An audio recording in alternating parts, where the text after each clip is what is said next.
Hey guys, welcome back to another video. It's your man Jay Will. So I've got the after the hype for the LG V20, next phone on the chopping block. So if you don't know, after the hype videos for me that's after I've used the phone for at least 3 to 5 days, and you know that excitement wears off. The unboxing feel, the crisp when you first peel the screen protector off, all that feeling definitely goes away, and sometimes it does not go away with certain phones. This phone right here is a pretty amazing phone, and there's obviously a lot of controversy behind some phones when they come out, this phone being one of them. A lot of people, I posted some photos, and I got to start where I should start, which is with the camera. Now I've already done a camera comparison with the Pixel XL, the iPhone 7 Plus. So when I posted that video, you know, everybody, you know, they gave their thoughts on it. You know, they said which one they like better. Obviously the audio on this phone trumps every phone for recording that I have right now, pretty much, I think. But camera. Now I sat in this spot and I took a photo of the front-facing camera on 3 phones, and this was one of them. And this one came out the worst. And you know, when people say things like something's wrong with your phone, immediately they say this: something's wrong with your phone, or you know, you need to change that camera app. Here's what I say to that: I respect your opinion, but there's nothing wrong with this phone.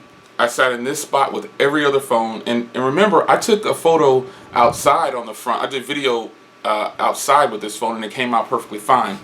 All that means to me is that this front camera is hit or miss. It renders bad in some areas, and even the rear camera, it renders bad photos in some areas, and then good photos, great photos in others. I don't think anything's wrong with this camera, and furthermore, I shouldn't have to switch the camera app just to get a quality photo if this phone costs $769. That is what I'm talking about. When you get a phone, you should not, and I've said this before, you shouldn't have to tweak a phone just to get a good photo. So I sat in this spot right here with the same lighting, and I took a front-facing photo just like this with 3 different phones, and this one came out the worst. I posted it on Google+. And that's just this particular situation. It just did not come out well. I don't know why it didn't come out well, but to be honest, I actually did it multiple times. I took multiple photos in the same spot. And you know, it's like the front camera has so much beauty mode that you can't turn it off. So I went into the settings. I've looked everywhere to turn off beauty mode. It tries to smooth out the photos no matter what you're doing when you're in certain lightings. Outside, it doesn't really do that in the sunlight. I don't know why. If I'm out in direct sunlight or just outside somewhere, it doesn't really do that. But the cameras is where I wanted to start, because maybe I'll pop some photos up. I actually did another shout out to the people in the Tech Talk group. I took some photos with those same 3 phones on the rear camera of something in my house, and all the people kind of agreed that the Pixel camera was better than the iPhone 7 and the V20's rear camera in that situation. See, the thing is, all cell phones are going to have something bad about them, but some cell phones, when you get them and the companies are claiming that the cameras are just boss in every situation, I shouldn't have to be in a certain situation or certain lighting situation just to get that shot. I don't take photos at night. I just think that's kind of silly to take photos in the dark with the flash on. That's just me. I don't know anybody that does that, that takes photos when people bring up low lighting situations. I did a video a while back with cameras with the low lighting. I did that because somebody asked for that, but I don't shoot video at night, and I don't take pictures in the dark with flash. I don't know. But this camera right here, to me, should be performing way better than what the experiences I've gotten. Now, that's not to say that the phone has a bad camera and that the front camera is a bad camera. It's just that it's hit or miss. There are certain situations where it comes out great, and it's certain situations where it doesn't come out good at all. And this happens more on this phone than probably any other phone that I'm currently using. So, you know, the cameras on here are good. They're not fantastic. And that's what I have to say about the cameras. I gave you an extended 4 minutes or 5-6 minutes talking about the camera. That's my experience on it. Is it a fantastic set of cameras? Yeah, they're great. Do they blow away other phones? Not in my experience. Now, screen. The screen on this is a Quad HD display. It is fantastic. I mean, it's a great screen.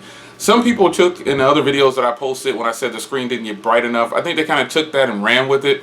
And, you know, like, why do you want the screen so bright? Well, it's not that I want the screen bright. It's just that in certain situations, it's just more dim at full bright than other phones. And where it needs to shine is outside in direct sunlight. And it does pretty good in outside in direct sunlight. But I think it's just a fact. You know, people have said on camera it just doesn't do it justice. I completely agree. However, even in person, holding it next to another phone with the brightness cranked way up, it's still not that bright outside. Example, my J7. My Samsung Galaxy J7 has outdoor mode. That thing is brighter than this phone. That's just what it is. It's brighter than this phone. I don't know. It's brighter. But with that being said, this screen is great. There's nothing like having a huge canvas to deal with when watching media, videos, playing some games if you game.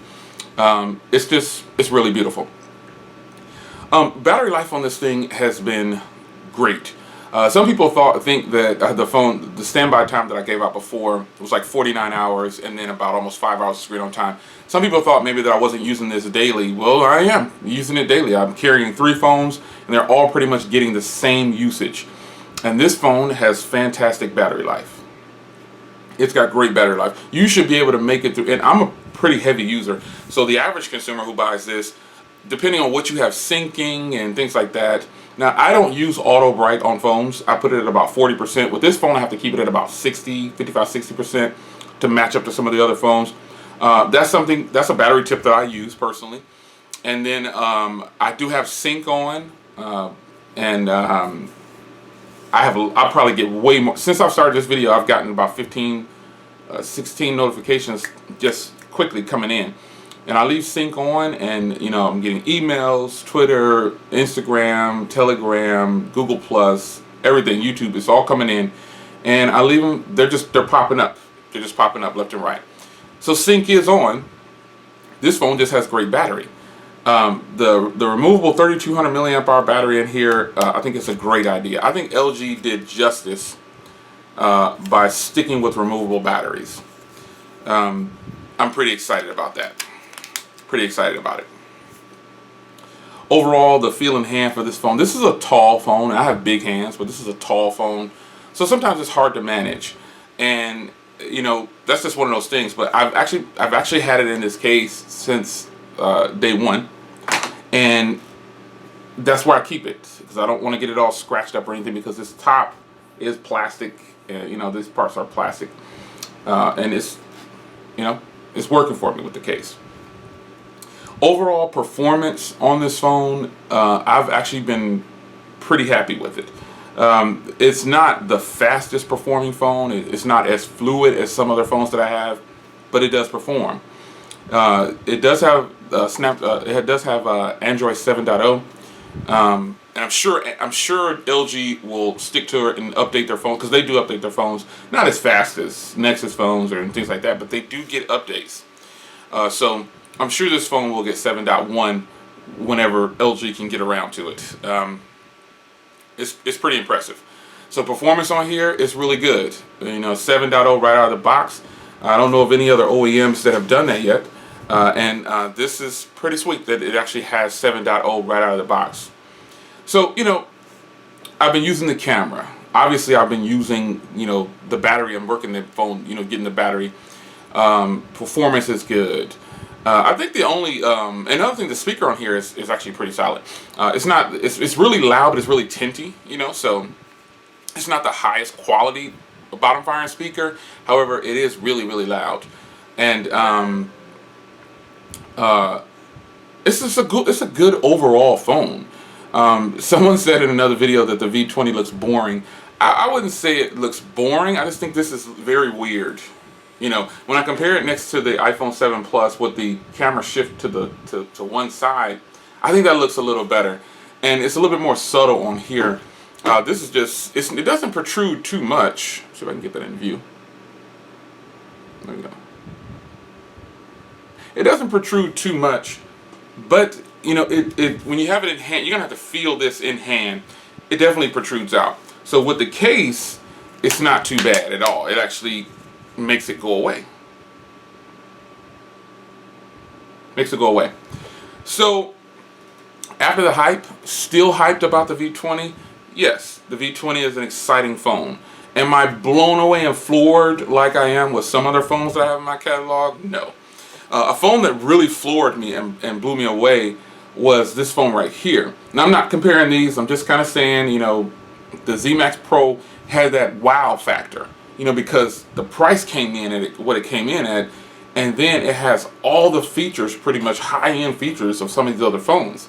So, and it performs very well with that stock Android feel on there. But, you know, the V20 is doing very well. I haven't had any complaints, any crashes or anything. It is a pricey phone. It's $769 on T-Mobile, I believe, and $844 on AT&T, I think, and Verizon has it at the best price at $672. Somebody said, you know, you should really give props to the price. Well, okay, it's just cheaper, it's more affordable on Verizon. That doesn't mean that it's going to be I'm going to say it's a better phone from what I'm experiencing just because I can get it at a lower price on Verizon. But I mean, overall, I definitely at this point can recommend this phone, but not to everybody, because again, this is a tall phone, and a lot of people, I have huge hands, so I might make it look small, but this is a big phone. And I guess think of it this way. Look at it next to the 6-inch phone here, and look how big it is. You see, the phone on this phone has a 6-inch display, and this phone is just as big. It has a 5-inch display. These phones are huge, but this phone right here is just as big as this phone with a 6-inch display. So real estate, you know, it doesn't have a, okay, it actually does have a pretty big chin. It's just that that black bar makes it look like it doesn't. So I hear people talking about the iPhone and the Pixel XL having big chins. This phone actually has a big chin too. You just really can't tell because that black bar and that gray bar, you know, the black bar is part of the screen, so it makes it really subtle. But it does have a big chin at the bottom. Does that matter? No, it doesn't matter at all. So real estate wise, maybe if they were going to do on-screen buttons, they could have just brought it down some more and made it a 6-inch screen. I don't know. But the V20 is a phone that I definitely could recommend to anybody who's out there in this, you know, likes large phones, big screens, removable battery, IR blaster, SD card slot. The battery life on this phone is exceeded my expectations actually. So I've been pretty happy with it. But overall, man, you know, I don't really have much more to say about the V20 at this point. This is just, you know, after the hype for the V20, I think it's doing very well. Just those hiccups with the camera, and I had to give you, the majority of this video probably was about the camera at the beginning, but that's just how it is. Every phone in every user's hands is not going to perform the same. However, it doesn't mean that I have a dud. It doesn't mean that something's wrong with this phone, in my opinion, because I review a lot of phones, and I've taken this phone outside before, and not just, I've taken it everywhere and took different photos, and it performed really good. But in certain areas and lightings, it does not perform very well. And the proof is in the pudding. I posted the raw images on Google Plus, so you can click on it and see which phone took which, and this phone did the worst. Some people on Twitter felt like, you know, something was wrong with the phone. You know, let me post it. But shout out to Big Mike. He has the V20, and he thought something was wrong with my phone, or we kind of chatted offline, and he posted some photos for the Moto X Pure and the V20, and people still pick the V20. And so, I mean, what does that say about the V20? Excuse me, people pick the Moto. They picked the Moto X Pure on his videos, the pictures that he posted. They didn't pick the V20 as being the better quality photo. Now, what does that mean? That doesn't mean that he has a bad phone. It just means that in certain situations, the V20 is rendering the photos wrong. That's it. So there you have it, man. After the hype for the V20, am I still hyped? Yes, I'm hyped, but I'm not. Woo! No, I'm not. I'll see you guys in the next video. Take care. Peace.